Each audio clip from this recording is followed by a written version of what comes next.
అందరికీ నమస్తే. Welcome to Srilekha talks. Chicken curry recipe share చేస్తున్నాను. అలానే 4 మాటలు నా మనసులో మాటలు మీతో షేర్ చేసుకోవాలనిపించింది. ఫస్ట్ అయితే చికెన్ మ్యారినేషన్ గురించి చెప్పేస్తాను.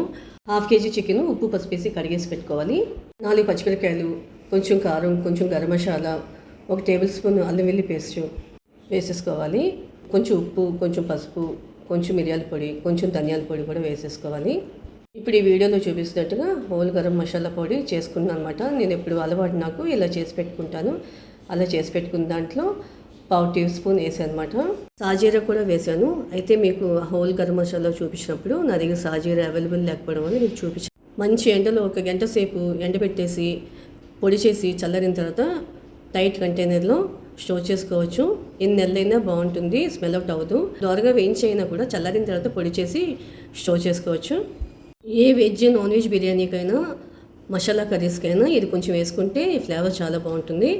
కొంచెం కరివేపాకు, కొంచెం పుదీనా, చిన్న కప్పు పెరుగు అంటే 3 టేబుల్ స్పూన్ పెరుగు అన్నమాట. 2 టేబుల్ స్పూన్ ఆయిల్ వేసుకొని బాగా కలుపుకొని 1/2 అవర్ రెస్ట్ ఇవ్వాలి. బయట అయినా పర్వాలేదు, డీప్ ఫ్రిడ్జ్లో అయినా పర్వాలేదు. మీతో నా మనసులో మాట షేర్ చేసుకుంటా అని చెప్పాను కదా, అది రీసెంట్గా జరిగిన పహల్గామ్ టెర్రర్ అటాక్ గురించి. రోజు ఆ న్యూస్ చూస్తూనే ఉన్నాం. చాలా బాధ అనిపిస్తూ ఉంది. ఎప్పుడు ఏ విధంగా అటాక్ జరుగుతుంది ఏంటి అనేది మనం గ్రహించలేము. కాబట్టి మన జాతిలో మనం ఉండడం మంచిది. మ్యారినేట్ చేసిన చికెన్ని ఇలా ఫోక్తో కనుక గుచ్చి రెస్ట్ ఇస్తే కనుక తొందరగా ఫ్లేవర్స్ అబ్జార్బ్ చేసుకుంటుంది. ఇలా చేస్తే 20 మినిట్స్ రెస్ట్ ఇస్తే సరిపోతుంది. కడాయి పెట్టుకొని వేడైన తర్వాత 4 టేబుల్ స్పూన్ ఆయిల్ వేసుకొని సన్నగా తరిగి పెట్టుకున్న ఉల్లిపాయ ముక్కలు వేసుకొని కొంచెం ఉప్పు వేసి ఒకసారి కలిపేసుకొని మూత పెట్టేసుకొని లో ఫ్లేమ్ మీద 3 నిమిషాలు మగ్గనివ్వాలి. అందుకే ఈ అటాక్స్ ఎప్పుడు ఎలా అవుతాయో తెలియదు. అందుకని జాగ్రత్తగా ఉండమని గవర్నమెంట్ కూడా మనకి ఇన్ఫర్మేషన్ ఎప్పటికప్పుడు పాస్ చేస్తూనే ఉంటుంది.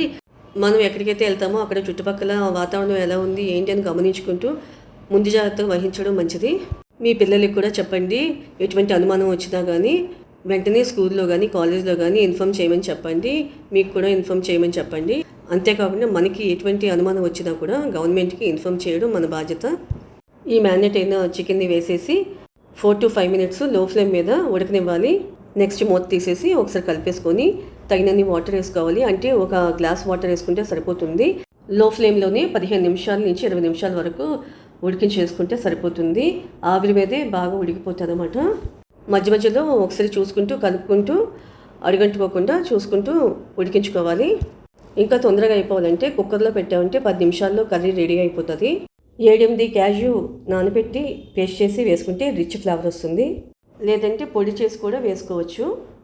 ఇంకా స్టవ్ ఆపేసి 5 నిమిషాల ముందు ఈ పొడి కానీ పేస్ట్ కానీ వేసేసుకొని 5 నిమిషాలు ఉడకపెట్టేసుకొని సర్వ్ చేసుకుంటే చాలా బాగుంటుంది. అయితే నేను జీడిపప్పు ముందుగా నానబెట్టడం మర్చిపోయాను. తర్వాత పొడి చేసుకుందామంటే కరెంట్ పోయింది. అందుకని చెప్పి నేను ఇలా కచ్చాపచ్చగా దంచేసి వేసేసాను.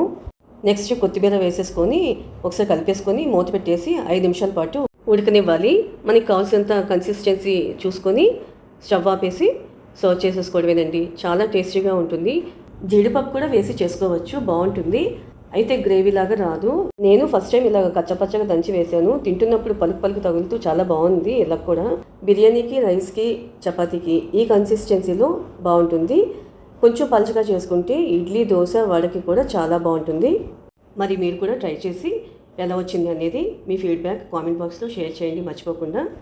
ఈ వీడియో నచ్చితే లైక్ చేయండి. మీ ఫ్రెండ్స్కి, బంధువులకి షేర్ చేయండి. మరిన్ని వీడియోస్, అప్డేషన్స్, నోటిఫికేషన్స్ గురించి సబ్స్క్రైబ్ చేసుకుని బెల్ ఐకాన్ క్లిక్ చేయండి. ముఖ్యంగా మీరు బయటికి వెళ్ళినప్పుడు జాగ్రత్తగా ఉండండి. మీరు బయటకు వెళ్ళి తిరిగి వచ్చే వరకు మీ ఇంట్లో వాళ్ళకి టెన్షన్గా ఉంటుంది కదా. ఎప్పటికప్పుడు మీ ఇంట్లో వాళ్ళకి అప్డేట్ చేస్తూ ఉండండి.